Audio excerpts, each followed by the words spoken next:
au moment où l'on parle effectivement de la transparence. Et c'est ça qui alimente la corruption. Je vais arriver tout à l'heure. Vous avez peur de vous attaquer à la corruption réellement.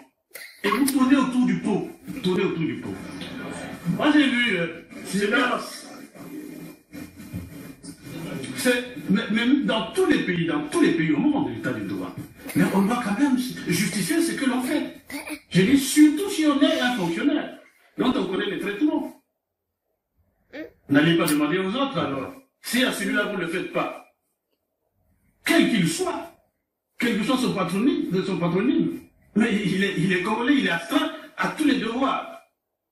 Oh, tout à l'heure vous avez même hésité, moi je ne suis pas civilaire, vous savez. Déjà l'âge que j'ai, petite expérience en politique, moi je ne dissimule pas mes sentiments, je dis ce que je pense librement. Peu importe ce que ça peut me coûter.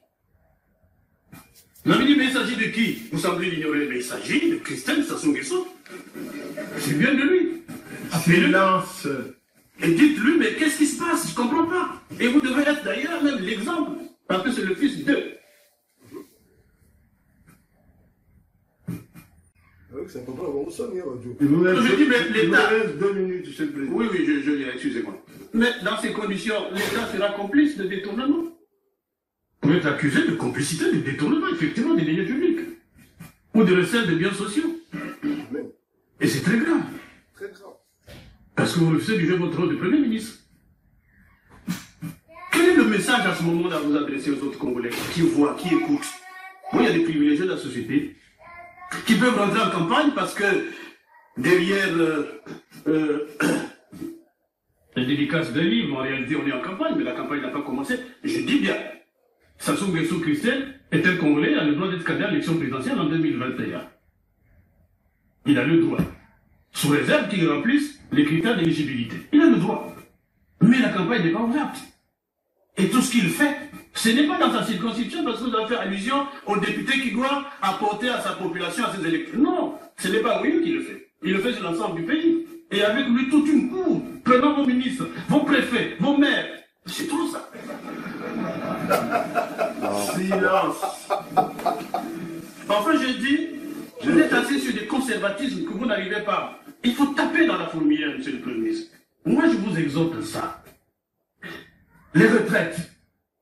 On tourne autour du pot, les retraites, mais vous savez que le système de répartition tel qu'il a été conçu par la France, puisque nous avons copié sur la France, il ne tient que lorsqu'il y a le plein emploi. Il n'y aura plus le plein emploi au Congo. Quoi qu'on fasse.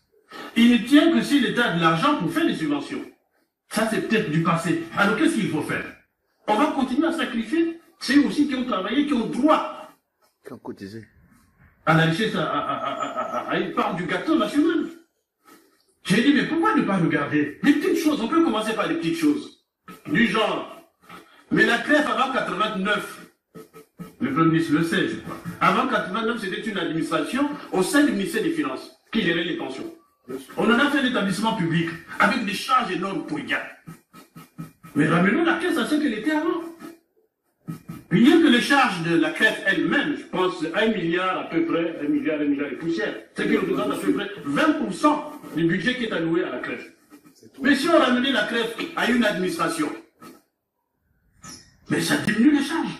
Et en même temps, si on rentre les retraités dans le système de rotation, dans le paiement, ils auront au moins une pension tous les 2 mois, une pension tous les 3 mois. Et ça peut leur permettre quand même de respirer, de faire un programme, un projet. Aujourd'hui, ce n'est pas possible. Ils ont 10 mois d'affilée, 7 mois d'affilée. Mais nous les poussons à la mort, ces gens-là. Merci beaucoup, monsieur. Je n'avais pas fini, je vais terminer. Je termine par la corruption, s'il vous plaît. La corruption, il y a quelque chose qu'on dit, Commission nationale de lutte contre la corruption. Et puis hier, avant-hier, il y a eu des communiqués accusant tel ministre. Le problème, je crois que c'est comme je dis, c'est des mesures à dose homéopathique. Nous créons au sein de l'OPJ, on crée une brigade anti-détournement par des officiers de police qui travaillent directement avec le procureur. Dès qu'il y a soupçon, quoi que vous soyez, vous êtes interpellé. Vous êtes mis en examen. Et la procédure suit. C'est une présomption, vous pouvez être libéré après. Mais au moins déjà. Et comme ça, chacun devrait avoir peur Détourner l'argent. Mais vous dites commission de ceci, commission de cela. Et la suite, c'est quoi? Et donc voilà, on nous attend là.